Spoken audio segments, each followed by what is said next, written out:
Hello বন্ধুরা, আজকের recipe শোলা কচুর তরকারি। তো দেখো, এখানে আমি 5 ফোড়ন দিয়ে দিলাম কড়াইতে। প্রথমে তেল দিয়ে দিছি, কড়াইটা গরম হয়ে গেলে তারপরে দিয়ে দিব কাঁচা লঙ্কা, রসুন।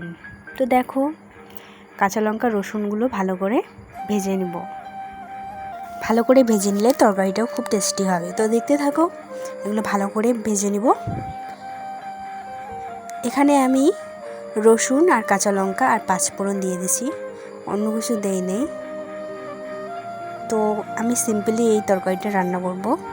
তো তোমরা বাড়িতে এইভাবে ট্রাই করতে পারো, আশা করি ভালোই লাগবে। তো দেখো, অনেকটাই ভাজা হয়ে যাচ্ছে। এগুলো এখন হালকা হালকা হয়েছে, আর একটু ভালো করে ভেজে নেব। তো এটা ভাজা হয়ে গেছে, এখন কচুগুলো তরকারিতে দিয়ে দিব। ওগুলো আগেই কেটে রেখে ধুয়ে রেখে দিয়েছি। এখানে আলুও দিয়ে দিয়েছি, একটা বড় সাইজ আলু। তো দেখো, এগুলো কড়াইতে দিয়ে একটু নেড়ে চেড়ে দিয়ে দিব একটু ঢাকনা। তো ঢাকনা দিলে আগে একটু ওই কচুর যে জলটা থাকে ওটা বের হয়ে যায়। তারপরে একটু নেড়ে চেড়ে এখন দিয়ে দিব লবণ। তো দেখো, লবণ দিয়ে দিলাম। তোমরা তোমাদের মতো স্বাদ মতো লবণ দিয়ে দেবা। তো দেখো, লবণ দেওয়ার পর হলুদ দিয়ে দিলাম। এখন ভালো করে নেড়ে চেড়ে একটু ভালো করে ভেজে নিতে হবে। কচু আর আলুটা একসঙ্গে ভেজে নিচ্ছি। তোমরা আলাদা আলাদা ভেজে নিতে পারো, আলাদা আলাদা ভাজলে বেশি টেস্ট হয়। তো আমি একসঙ্গে ভেজে নিচ্ছি। তো দেখো, এখন একটু জল দিয়ে দিলাম সেদ্ধ করার জন্য, কচু আর আলুটা সেদ্ধ করে নেওয়ার জন্য। তো দেখো, একটু ঢাকনা দিয়ে দিলাম। ঢাকনা তুলে অনেকটাই সেদ্ধ হয়ে গেছে। এখন আমি এটা ভেজে নিচ্ছি। তো দেখো, এখন এটা শুধু কষানোর পালা।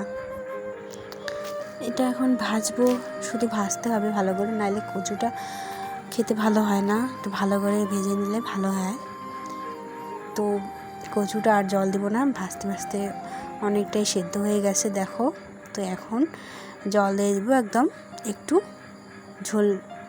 ঝোলের জন্য। দেখো, আর একটু নেড়ে চেড়ে আমি কড়াইতে জল দিয়ে দিব।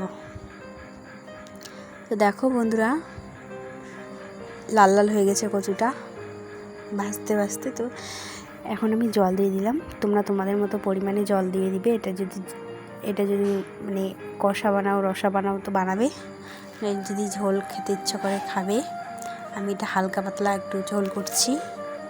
দেখো, হয়ে গেছে আমার শোলা কচুর তরকারি রেডি। তো দেখো, ভালো লাগলে লাইক কমেন্ট শেয়ার করো অবশ্যই। আমার ভিডিও যদি ভালো লাগে লাইক কমেন্ট তো করবে, তার সাথে সাথে সাবস্ক্রাইব করে দিবে চ্যানেলটাকে, যাতে তার পাশে থাকা বেল আইকনটি প্রেস করে দিবে, যাতে আমার ভিডিও ছাড়ার সাথে সাথেই তোমাদের কাছে নোটিফিকেশন পৌঁছে যায়। তো সবাইকে অনেক অনেক ধন্যবাদ। তো ঠিক আছে, আজকের মতো এই পর্যন্ত। ফিরে আসবো আবার অন্য কোনো রেসিপির সাথে।